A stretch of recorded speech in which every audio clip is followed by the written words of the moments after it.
டேய் டேய் டேய் நில்றா.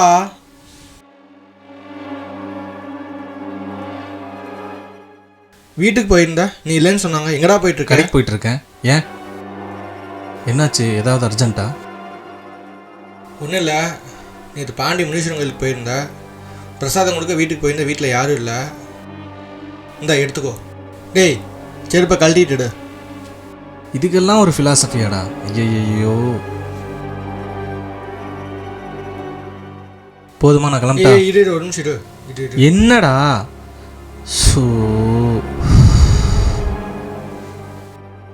இந்த கைடியும் கையில் எதுக்குடா? இது முனீஸ்வரன் பாதத்தில் வச்சு அர்ச்சனை பண்ண கயிறுடா. நீ அன்டைமில் வேலையை விட்டு வர, அதான் ஒரு பாதுகாப்புக்காக அதை கட்ட சொல்கிற.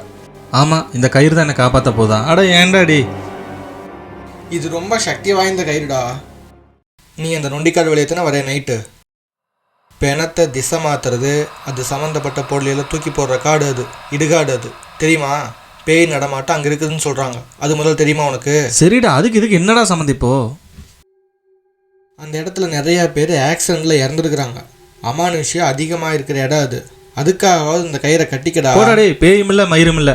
அப்படி இருந்தால் பேய் கூட இந்த கயிறு வந்து சண்டை போட்டு இந்த கயிறு வந்து என்னை காப்பாற்ற போதா? டேய் உனக்கு இதை பற்றி தெரியல. உனக்கு நம்பிக்கை இருக்கோ இல்லையோ, தெய்வ சக்தி அலட்சியப்படுத்தாதரா. டே டே டே டே டே இதெல்லாம் நான் கட்ட மாட்டேன்டா.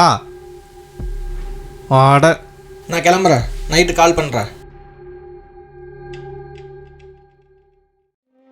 வந்தான், கயிறை கட்டினா போயிட்டான். சும்மா சாமி கயிறு தெய்வம்னு சொல்லிட்டு உங்களை மாதிரி மூட நம்பிக்கையான ஆளுங்கனால தான்டா நாடு இன்னும் முன்னேறாமையே இருக்கு. சரி.